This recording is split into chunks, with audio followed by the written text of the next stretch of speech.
word that there has been a message that has gone out to the community, alerting them to what has happened. So word quickly spreading this evening amongst all of the people here who have been so frantically and desperately watching these events unfold, harrowing events unfold throughout the course of the day, Mark.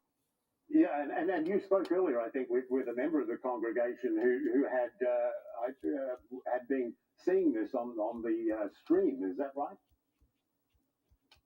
Yeah, no, there have been several members, as I alluded to earlier. The vast majority of the members of this synagogue have been watching and not attending services in person because of the COVID pandemic. So that's why there were so very few people inside the synagogue. Hello. And they have been watching on the live stream. And the people we spoke with throughout the course of the day said they had been watching and were listening to what was unfolding inside the synagogue for more than an hour. So that's why they described this in such harrowing terms. They said it was heartbreaking and absolutely frightening because in the video that they were able to see, they said you couldn't really see any faces, so they couldn't exactly tell who was inside, but you could hear the voice of the suspect screaming frantically at some point. Was the way it was described to me. So you can imagine what someone's brain does as they sit there and try to process this terrible situation and not being able to see exactly what is unfolding, but hearing someone who, at least according to one of the the synagogue members that we have spoken to, that this person was going off on kind of vile rants, dangerous rants, and then vacillating between being apologetic and then going back to ranting and raving. So, just absolutely terrifying moments before that live stream being cut off.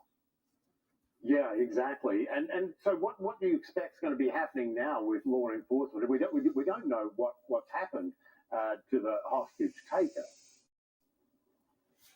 We do not know. There are clearly a bunch of rumors swirling around here at this point, but official word has not gone out. We have not heard. We have gotten a few updates from law enforcement officials throughout the course of the day, but they have not held any press briefings or anything like that. And here in this staging area, where we have been throughout the course of the day, we suspect now that this event appears to be over. There will be some sort of briefing. Exactly when that's going to happen and at one time is hard to say, but we will continue to be here as long as it takes to get as much of that information to you as possible. And other than the hostage taker saying he wanted to, contact with this Aifa Siddiqui, who is in prison, other than knowing that he wanted contact with her, is there any idea why he chose A, a synagogue, and B, this one? It was the closest one to the airport. Exactly. We haven't heard from law enforcement officials who have been, and hostage negotiators who have been talking to the suspect throughout the course of the day.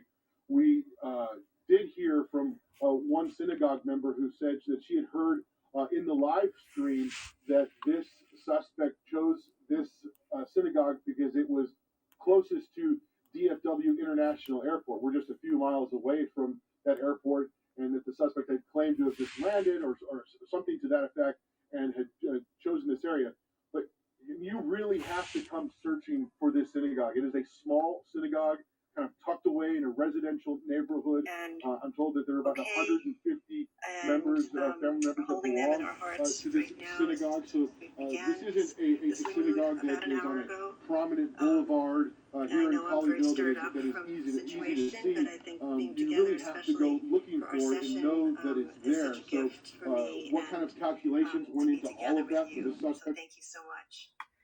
I'm Cheryl Shapiro. Okay, I'm going to go. Thanks. Heidi Denkers here.